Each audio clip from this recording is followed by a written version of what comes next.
하나님 말씀 창세기 4장 3절로 8절 말씀, 가인과 아벨의 제사, 이렇게 제목을 정하고 함께 은혜를 나누고자 합니다. 우리가 어떤 법을 어겼을 때 처벌이 다 다릅니다. 예를 들어서 교통법규를 위반했는데 또 위반 정도에 따라서도 다르지만은, 예를 들어서 신호 위반을 했다 하면은 벌금 정도로 나오죠. 신호 위반을 했는데 데려다가 사형, 그렇게는 할 수 없죠. 성경에서 가장 큰 죄가 무슨 죄냐? 예배를 소홀히 드리는, 이것이 가장 큰 죄입니다.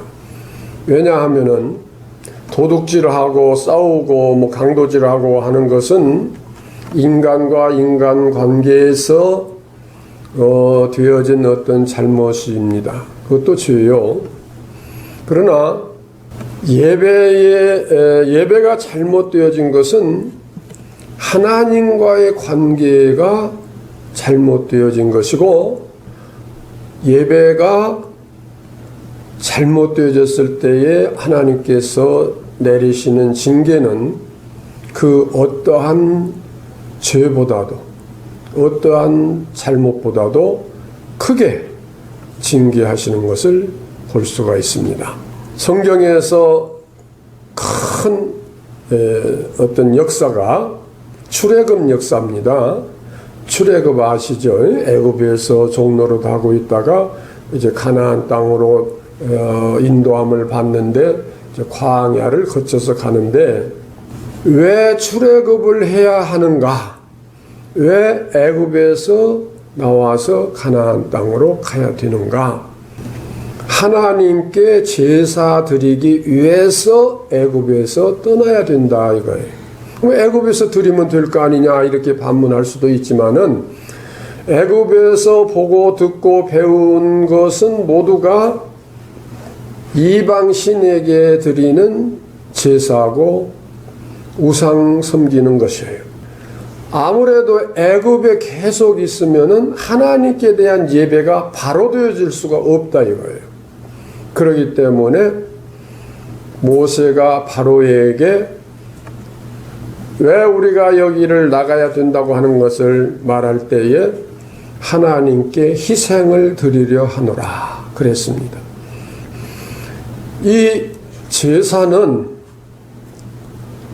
가장 중요한 것입니다. 그러면 성경에 오늘 읽은 말씀 속에 나타나는 두 제사가 있지요. 성경에 제일 최초로 나오는 제사인데, 가인의 제사는 하나님께서 어떻게 하셨죠? 안 받으셨어. 아벨의 제사는 받았어요. 그런데 가인이 잘했어요? 아벨이 잘했어요? 아벨이 잘한 건 두말할 것도 없어요. 그런데 우리 속된 표현으로 가인과 아벨의 이런 말 표현을 해도 이해를 하세요. 누구 팔자가 좋았어요? 가인은 하나님이 그 제사를 안 받으셨는데도 불구하고 살인을 면했고, 또 누가 가인을 죽인다든지 만약에 그러면은 7배나 더 벌을 받으리라 하고 하나님께서 그렇게 보장을 해 주셨어요. 이게 다른 의미가 있지만은 우선 객관적으로 좀 표현을 합니다.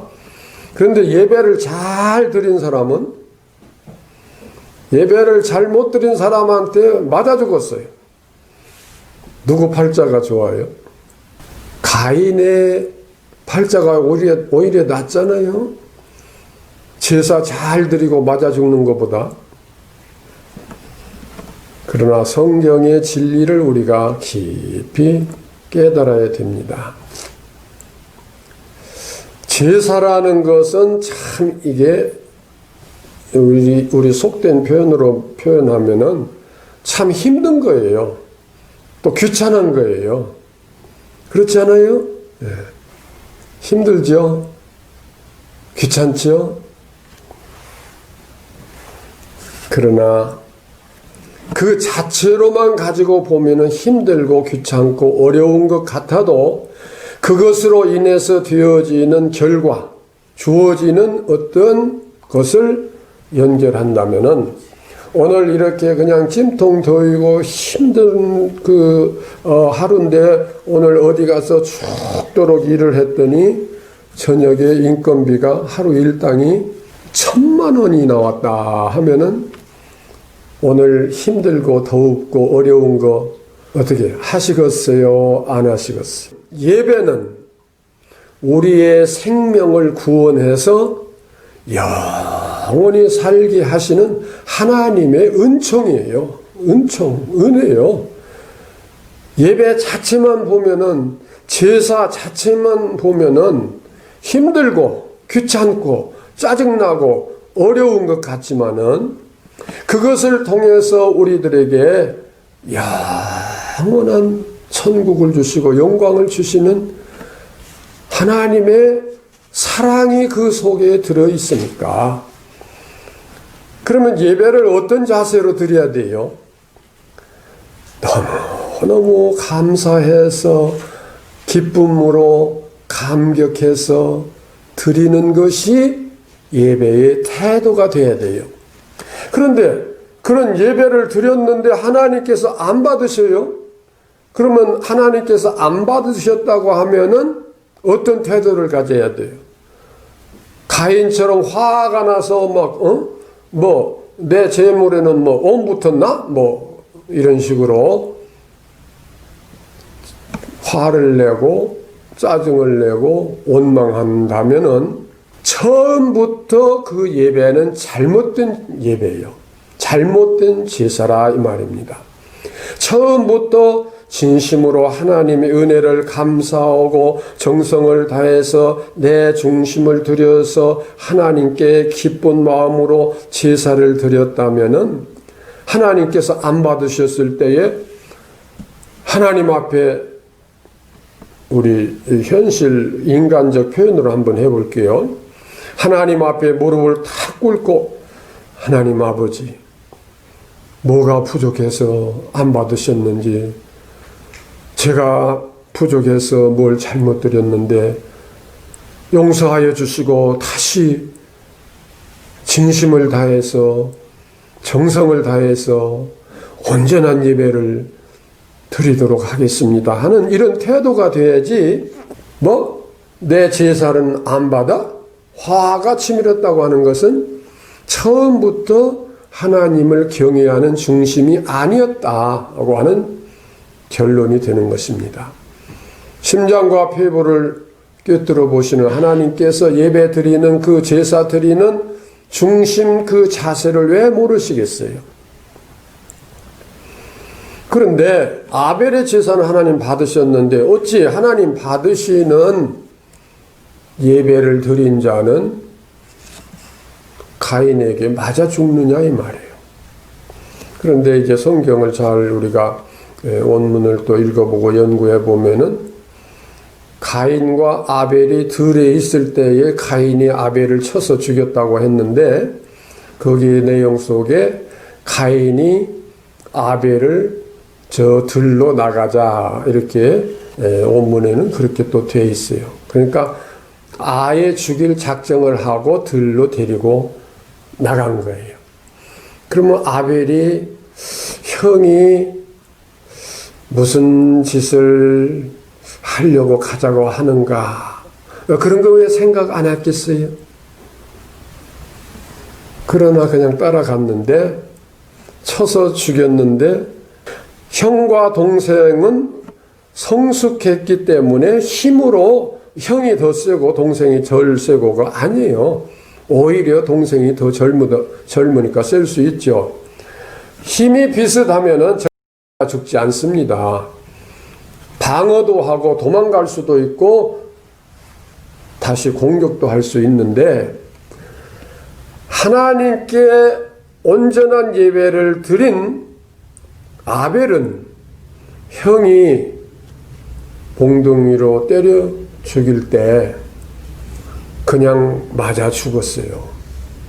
자, 이거 설명하기는 조금 힘듭니다만은 오늘 하나님께 온전한 예배를 드리는 사람은 잘 우리 한번 생각해 보십시다. 억울한 일을 당해도 그 사람을 향하여 분을 품지 않습니다. 억울한데도 큰 손해를 봐도 안갚음을 하려고를 하지 않습니다. 그냥 때려 죽이면 그냥 맞아 죽는 태도와 같은, 핍박을 받으면 핍박을 받은 대로, 멸시하면 멸시한 대로 그것을 다 그냥 감수하는 거예요. 이를 악물고 분이 그냥 치밀어 오르는데 힘이 없어서 맞아 죽는 게 아니라, 예배를 제대로 드린 사람은 내가 죽고 내 속에 그리스도의 영이 살아서 역사하는 새로운 피조물이 되어진 거예요. 그리스도의 새로운 피조물이 되어졌다고 하는 것은 예수 그리스도의 십자가 정신이, 그 인격이, 그 마음이, 그 중심이 내 속에 들어와 있는 변화된 사람이요. 그렇기 때문에 오늘 현실적으로 누가 와서 몽둥이로 쳐도 그냥 맞고 있다, 그런 의미가 아니라, 누가 나를 욕하고 나를 미워하고 시기하고 나를 비방하고 나를 못 살게 하더라도 오히려 그를 위해서 기도할 수 있고, 그를 도와줄 수 있고, 그를 사랑할 수 있고, 그를 용서할 수 있는 자세가 가인의 몽둥이에 맞아 죽는 아벨의 자세고, 하나님이 받으시는 제사를 드린 자의 태도라 하는 것입니다. 그런데 많은 사람들은 세속적으로 많은 사람들은 어디 가나 제사가 있다고 그랬잖아요. 다 무슨 목적으로 제사를 드려요?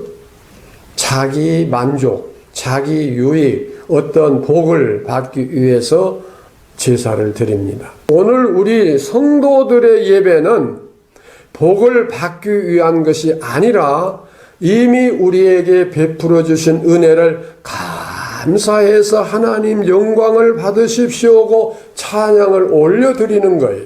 이것이 예배여야지. 이것이 하나님 받으시는 예배요. 그런 예배를 드린 자는 맞아 죽어요. 다시 말하면 십자가를 지는 삶을 산다고 하는 것입니다. 가인의 이름 그 원 뜻은 뭐냐 하면은, 가인은 그 단어가 획득, 소유, 그걸 달리 표현하면은 욕심, 거둬쥐는 그런 의미를 가지고 있어요. 아벨은 호흡, 공허, 그런 뜻입니다. 그럼 호흡이라고 하는 것은 인간이 만들어졌을 때 하나님께서 코에 생기를 불어 넣으셨는데 하나님의 형상이 와 있다고 하는 뜻이고, 그 다음에 공허, 텅 비었다.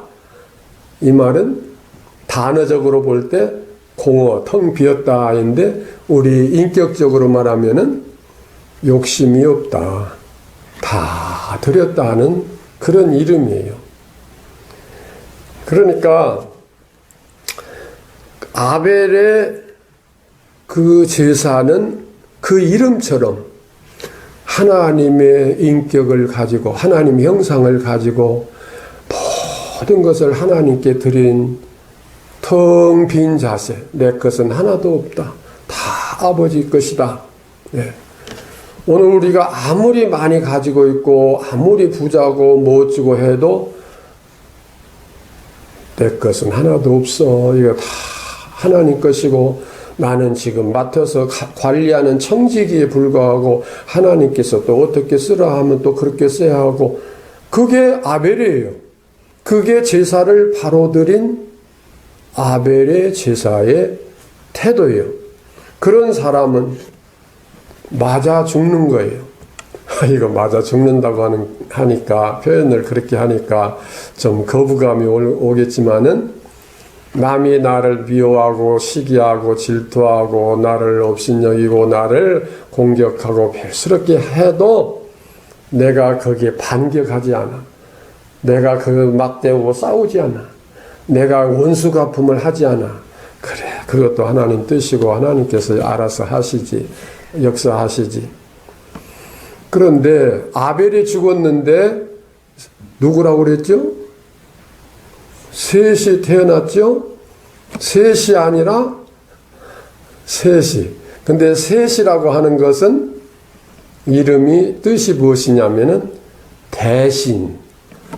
대신이란 뜻이에요. 뭔가 희생이 됐으면은 대신 하나님이 주셔. 우리가 죽어지고 손해보고 양보하고 십자가를 지고 주님의 길을 따르고 그렇게 하면은 거기에는 대신 뭐가 주어지는데, 내가 우리 손자한테 사탕 하나 얻어먹고 대신 줄 때는 사탕으로 준다면 한 가마니를 줄 거예요. 다시 말하면 비교할 수 없는 큰 것으로 주신다는데, 아, 그래서 복 받는구나. 그러면 복 받으려면 이제 부자 되려면은 맞아 죽어야겠구나. 이제 도둑놈은 그렇게 생각할 수도 있어요. 그러나 우리는 그게 아니잖아요.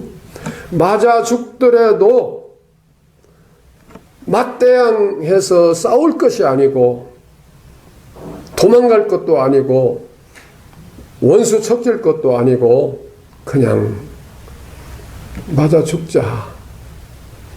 그런 태도가 될 때 거기에는 반드시 하나님께서 대신 주시는 어떤 역사가 일어난다고 하는 것입니다.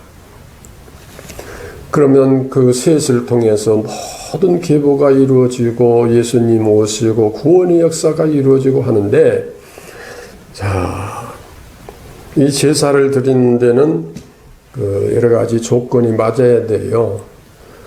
오늘 읽은 본문에는 아직 제사가 처음 드려진 것이기 때문에 그런 설명이 안 나오지만은 성경 전체를 보면은 제사를 드릴 때는 반드시 제주가 가요. 제사 드리는 사람, 장본인이. 그러니까 우리가 어디에 갈 때 내가 안 가고 대신 누구 보내서 유임장 써서 보낸다, 그런 식으로는 예배가 안 돼요. 거기에 그 다음에 반드시 제물이 있어야 돼요. 그런데 가인이 드린 제물은 곡식, 아벨이 드리는 제물은 양. 그러니까 뭐 곡식에는 피가 없고 양에는 피가 있고 피가 있는 제사야 한다. 그것은 여기에서 맞는 말씀이 아니에요. 성경은 곡식으로도 제사를 드리게 되어 있고 짐승으로도 제사를 드리게 됐는데, 곡식으로 드렸기 때문에 안 받으신 게 아니에요. 그 중심이 잘못됐기 때문에 안 받으신 거예요. 그래서 그 제물이 있어야 되고, 그 다음에 제단이 있어야 돼요. 제단. 아무데나 들에 가서 그냥 태워서 꼬시래 하면 그 제사가 아니에요. 안 믿는 사람들 그런 짓 많이 하잖아요. 뭐 도시락 먹을 때 그냥 한 숟갈 헉 던지면서 꼬시래 뭐 아니. 제단이 있어야 돼. 그 다음에 여러분 한번 생각해 보세요. 뭐가 있어야 될까? 불이 있어야 돼요. 불. 왜? 재물을 완전히 소각시켜야 되니까.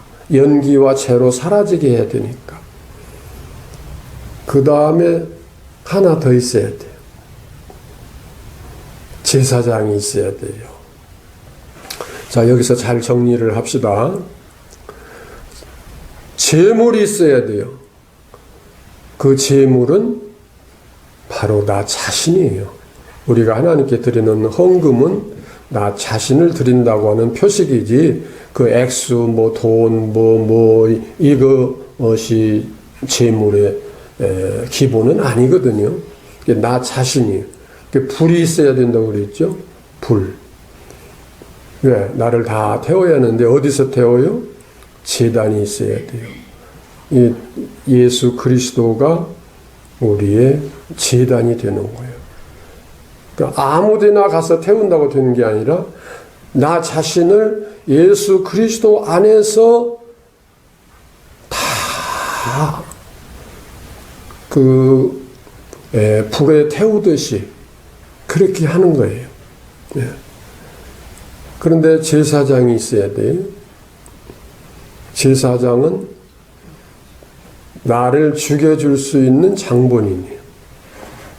예. 짐승을 가지고 가면은 제사장이 그 짐승을 잡고 피를 흘리고 각을 뜨고 그렇게 해서 제단불에 올려놓거든요. 제가 이 제사에 대해서 강의를 하려면 몇 달간 해야 돼요. 네. 구약이 다 그걸로 되어 있기 때문에 그 의미를 제사장의 옷에 대한 강의만 할래도 여기 견장부터 시작해서 저 밑에 방울까지 뭐 다 의미가 있는데 제사장은 예수 그리스도의 성령이에요. 성령이 내게 오셔서 나를 회개하게 만들고 자복하게 만들고 나를 새롭게 만드는 이 제사장의 성령의 역사가 이루어져야 돼요. 그런데 이제 곁들여서 한 가지 좀 제가 기억하고 말씀드리고 싶은 것은 그 구약에 나오는 인물들, 직업들, 이 세상에 있는 모든 어떤 직업들, 그 모든 것 중에 제일 힘든 것이 제사장직이에요.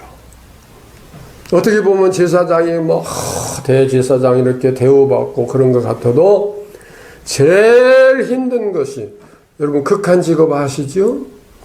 극한 직업. 대제사장직이 극한 직업이에요. 그거 다 설명할 수 없지만은 대제사장이 그 옷에 금방울이 달려 있어요.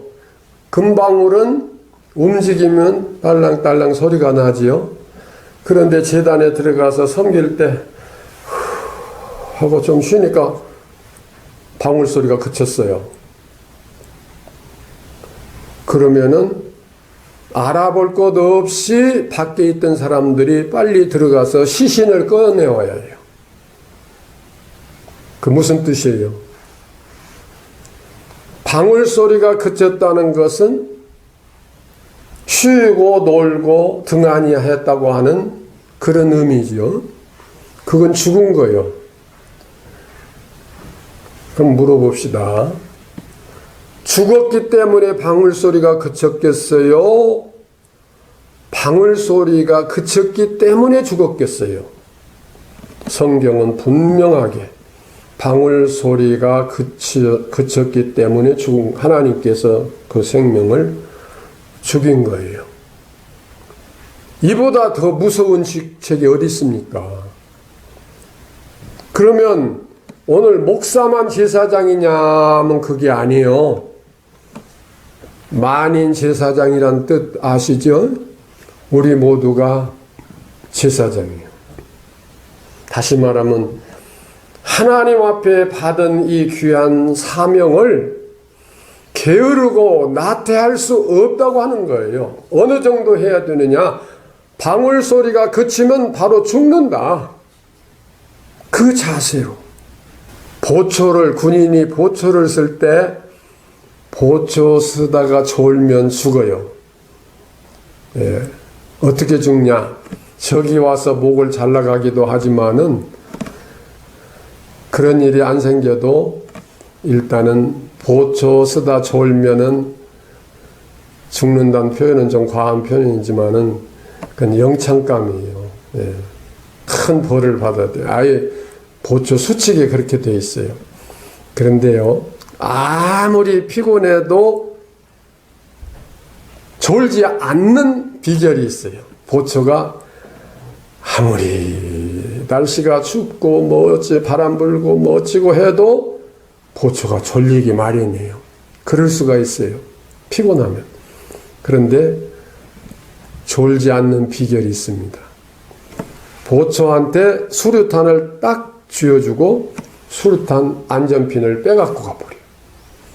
졸다가 이렇게 하면 어떻게 돼요? 뭐 그 뒤는 상상할 필요가 없지요.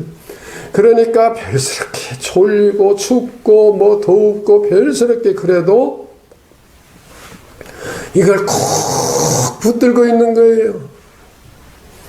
제가 드리려고 하는 말씀은 생명이 달려있는 일에는 소홀히 할 수가 없다고 하는 거예요. 오늘 우리에게는 이 제사가, 이 예배가 우리 영적 생명이 달려있는 일이에요. 이걸 소홀히 할 수 없고 등한히 할 수 없고 나태할 수 없고 아벨처럼 된다고 하는 것은 내가 하나님께서 받으시는 예배를 드렸는가 안 드렸는가 누구도 나가서 미웃지 않아야 돼요. 누구하고도 원수 척지면 안 돼요. 또 누가 내게 무엇을 해도 그저 수긍할 수 있고 그걸 감당할 수 있고 용서할 수 있고 사랑할 수 있는 영적 인격체로 바꿔줘야 내게 대신 주시는 셋이 내게 주어지는 것입니다. 제가 이 말씀을 준비할 때는 코로나로 인해서 교회가 예배가 어쩌고 대면 예배가 어쩌고 온라인 예배가 어쩌고 하는 건 그거 다 문제가 아니에요. 온라인 예배로 드리든 가정에서 예배를 드리든 이렇게 예배를 드리든 어떻게 드리든 예배 드리는 자세가 중요한 겁니다. 우리 중심이 중요한 거예요. 국가에서 어떤 시책교회에서 어찌고 저찌고 한다고 가장 내 속에서 막 물분이 터지고 어찌고 저찌고 막 저주가 나오고 그게 아니요. 어찌 됐든 무슨 예배를 어떻게 드리든 예배를 드리는 우리 중심은 하나님께서 받으실 수 있는 예배가 되어야 된다. 가인처럼 드리는 예배가 되어서는 안 된다. 아벨의 예배가 되어야 된다. 뭘로 증명할 수 있느냐? 내게 누구를 향한 원망도 불평도 누구를 향한 저주도 누구를 위한 못도 없이 그저 내 마음속에 그를 불쌍히 여기고 사랑하고 용서할 수 있는 그 중심이 되어져야 한다고 하는 것입니다. 제가 어제 주간 묵상 그 문자를 보낸 가운데 내가 달인이라고 그랬어요. 근데 이것도 잘하고 무엇도 잘하고 해서 달인이 여러 가지 많은데 손가락으로 모자라요. 사실 다 하자면. 근데 그 중에 제일 큰 달인이 뭔 달인인지 아세요? 제가?